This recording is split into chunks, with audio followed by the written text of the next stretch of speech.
What's up, y'all? Welcome to my Naive Wisdom channel. And once again, I got another video by my man Fahim Williams. I like his channel, man, but I noticed, he's a younger guy and I'm an older guy, and I just like comparing the contrast between the way we look at things. So, Fahim, if you out here, shout to you, man. I wish you well. But I just want to create some friendly debate about our perspectives on things, and not necessarily a clash, just compare the two mindsets, man. But let's check out my man video. Pay. So I've gathered some information on Delta, United, American, FedEx, UPS, and Alaska Airlines. We will start out with United, which they are currently in contract negotiations, but their current top out is $65 an hour after 8 years. Next, we have American. American is at $70 an hour currently after a 8-year top out as well. Delta Airlines, they are currently at $69 an hour, and that is a 6-year top out. And Southwest, they are currently at $69 an hour, and their top out is 5 years. Alaska Airlines is at $68 an hour, and that is after 7-year top out. Next, we have FedEx, and they are currently at $74 an hour after 6-year top out. Last, we have UPS, and they are currently at $75 an hour after 5 years, and they are currently in contract negotiations right now. I should also mention that all these companies have, this is not including benefits or anything like that, but all these companies offer really good benefits and flight benefits as well. And that's the thing about blue collar work. As long as you are steadfast, if you're responsible, if you're one who's integral, and you're a go-getter, you can certainly get into this field and grow and matriculate so fast that you'll be making these amounts. And that's what I love about the field. Now, you have to take into account, of course, you got to put those hours in. You have to put that time in. You got to make sure that you are consistently growing in your craft. But so long as you have that mindset, you'll be all right. Day 10 and Pardon me. Now, to your point, Fahim,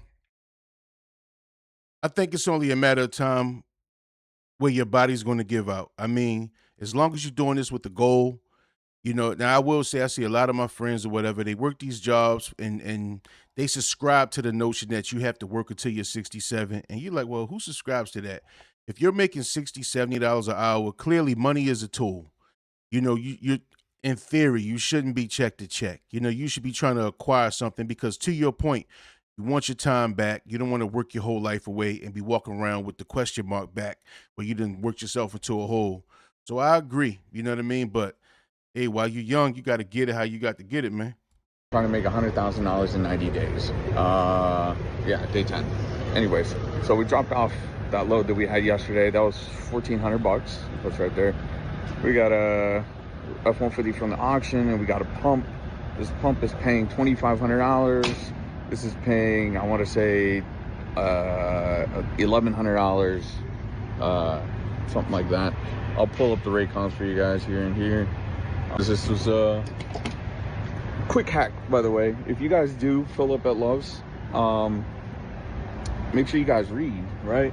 You guys get the 10 cents off when you pump at the auto pumps, right? If you could fit, right? I'm not saying be an asshole, and when it's super busy, as you can see, it's pretty dead. But for diesel, you get 25% or 25%, stupid, 25 cents off when you pump at the auto pumps. So, hey, 25 cents is 25 cents, right? It was originally $5.44, as you can see over there, and it's $5.18. So, quick little hack, help you guys out a little bit, save a little bit of money. We spent $240 today on fuel, or today in fuel. So, yeah, anyways, hope y'all have a good one. Stay safe. And it's incredible the amount of money that you can make carrying these loads. You know, certain companies need certain infrastructure, and so of course you'll always be in a job. So it's very cool to see that there are people who are in the trucking field who are able to take advantage of these opportunities. And it's also very critical that we understand that in addition to making all of this money, there are costs that have to be taken into account, such as Facts. gas, such as fuel, and those kinds of things are minimal when you consider how much you're being paid. I made 200. But don't let that engine go up. I know a lot of guys who do hot shot. You know, they got box trucks, they got semis. It depends. God forbid your truck goes down, but then it has to be in the shop for a week. Maybe the shop has to order a part. Whenever that truck isn't moving, it's not making money.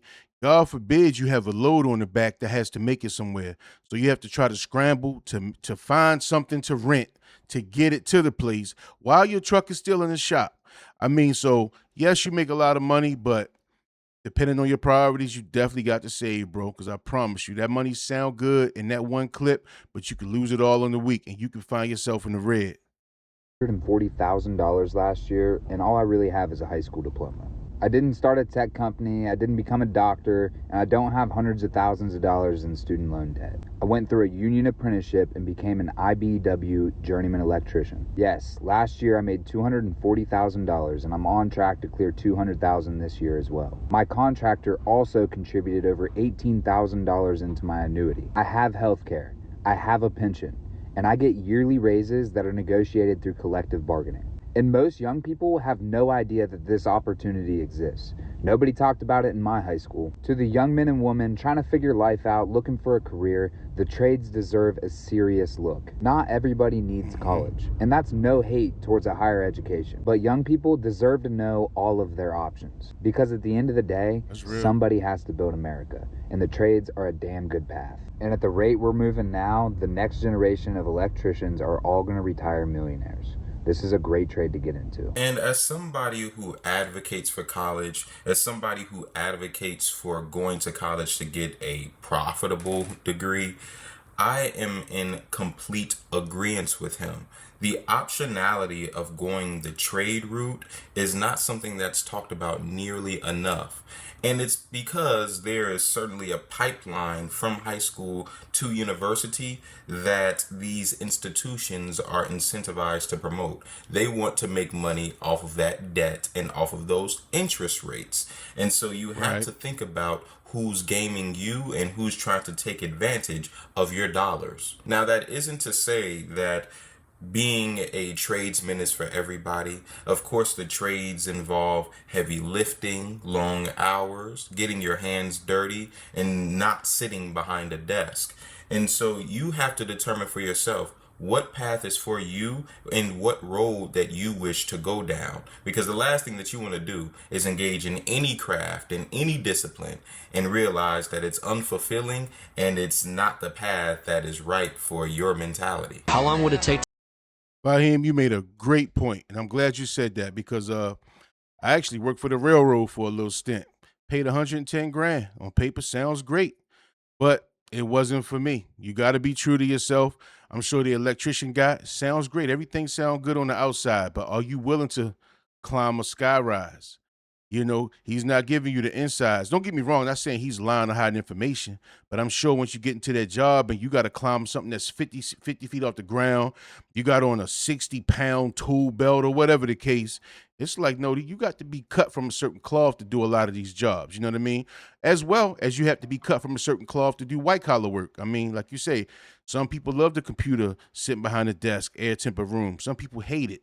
So I think at the end of the day, the goal is to find something that you like and not base it so much around income because do you even need 200 grand or 100 grand? A lot of times people are in debt and it throws them into a situation where they just got to do what they got to do. But I think for your lifestyle, it may be a person making 80 grand who just is fine. to make $1 million in the oil field in an entry-level position? Well, let's do the math. For an entry-level floor hand, you're doing $25 an hour, but you're not working 40 hours a week. You're working 84. So that is 40 hours of $25 an hour, and then there's 44 hours of time and a half. That's $37.50 an hour. So in total, that's $2,650 every single week. Now we're going to add in per diem. We're assuming it's $150 a day on location. That's your daily allowance the company pays you on top of your wages. So for 14 days on location, that's another $2,100 on top of your hitch. On a 14 on and 14 off rotation, you're working 26 weeks a year. So in total, you're making $96,200 a year. Entry level, no degree, no experience required. So at that rate, you'd make $1 million in 10 and a half years. But nobody stays a floor hand for 8 years. You move up in the ranks. You move to motor hand, you're doing $130,000 a year. Derrick hand, you can make $150, and at driller, you can make $160 to $200 plus a year. So to answer the question, it would take 10 and a half years in the most basic entry-level position to make $1 million. And now all of that money sounds all fine and dandy, but as I always say, there are pros and there are cons. Yes. Everything isn't all good. Did you hear the amount of hours that he was referring to? Over 80 hours a week. You're not going to have time to spend with your family. That's if you have time to meet a woman to make a family with to begin with. Not to mention the amount of strain and the amount of hard labor that you're going to be doing with your body over many years. This is why I always advocate for anybody that gets into the trades, make sure you prioritize establishing your own business such that you can outsource the labor to your workers. Because the last thing that you want to be is a man who's in his 40s who's breaking down due to decades of physical hard work. All right, if you guys want As I stated earlier, I'm glad you brought that point. Pardon me. I'm glad you brought that point up. to see what I made in the oil field in the past 2 weeks, here we go. Before we start, I need to clear some shit up because I'll get hate comments if I don't. Number one, the hours you see are not hours worked. I am not slaving away out here. I work a very easy job. Yesterday, I did some paperwork, checked some tanks. That was really my entire day. Second, I don't always get these hours. I worked an on-call shift. That is 1 full week. Most of my weeks are 40 to 60 hours, weekends off. This last week, 13 hours minimum. Again, I'm not out of my truck working, slinging a sledgehammer for 13 hours. That is not my job. Now that we have that out of the way, I do this to be transparent. I want to show you guys an honest, transparent view into the field. That way you know what's possible and you can debate whether or not this career may be for you. Next, I am not the highest paid on my team, not even fucking close. I am not even high paid for my position. I'm actually severely under market. I declined offers that would have given me $15 to $18 more an hour. Why would you do that, Cody? I don't know. I'm fucking stupid. I regret it, okay? I thought shit was going to change. It didn't. Let's get into the pay. Here are my hours. Like I said, I worked an on-call shift. These are not hours worked. These are what hours clocked. These are my normal days. You can see them right here. If you take my rate at 80 hours, that is 40 hours per week, $3,200. It's like $1,600 a week, regular time. And if you take the total hours minus the 80 regular time, you find out I worked 64 hours of overtime over the last 2 weeks. Multiply that by our overtime rate and you'll find out I made $3,800. Add the regular time and the overtime together, we're sitting at $7,100. Then I subtract 31%. 24% tax rate, Social Security, Medicare, shit I'll never benefit from probably. Definitely don't benefit from taxes. 6% goes in my 401k, which my company gives me 12%. So I'm at 18% total with my input being 6%. And then I pay 1% in benefits. I will take home just under $5,000. Like I said, I am not high paid for my position. You have lots of people out here making $200,000+ a year. I do not. That was my goal last year. Didn't happen. That was my goal this year. Probably won't happen. But it's very possible once you get some experience and you can get into those positions and you find companies that are willing to pay you that much. Like I said, this isn't like a bragging thing. I like getting on here and being very transparent in everything we do. If I can be transparent about the pay and give you an idea about how your life would look out here or how much potential there is, then that's what I want to do. I don't want to hide anything from you guys. There's no reason for it, to be honest with you. I think everybody should talk about pay, but that's my own personal opinion. And I believe that this video was referring to a bi-weekly check. He said it was about $1,600 a week when he was going over the $3,200 number. So I'm assuming that that $5,000 figure is in reference to what he gets paid every 2 weeks. So this is the amount of money that is able to be made in the trades, and in particular on the oil fields. I think that this is something that needs to be out there. I think that financial transparency when it comes to your day-to-day jobs, when it comes to the average American, needs to be seen such that we understand if we're getting overpaid, underpaid, paid our right amount, and if we can help others get into positions where they're able to take care of their families more. I mean, making $5,000 every 2 weeks is an amazing thing. It's something that will allow you to take care of your household, take care of them car notes, take care of any debt that's if you have any, because he didn't go to college. It's not like he's going to have an immense amount of outstanding student loan debt. And so this is beautiful. It's payday. Well, that's it for today.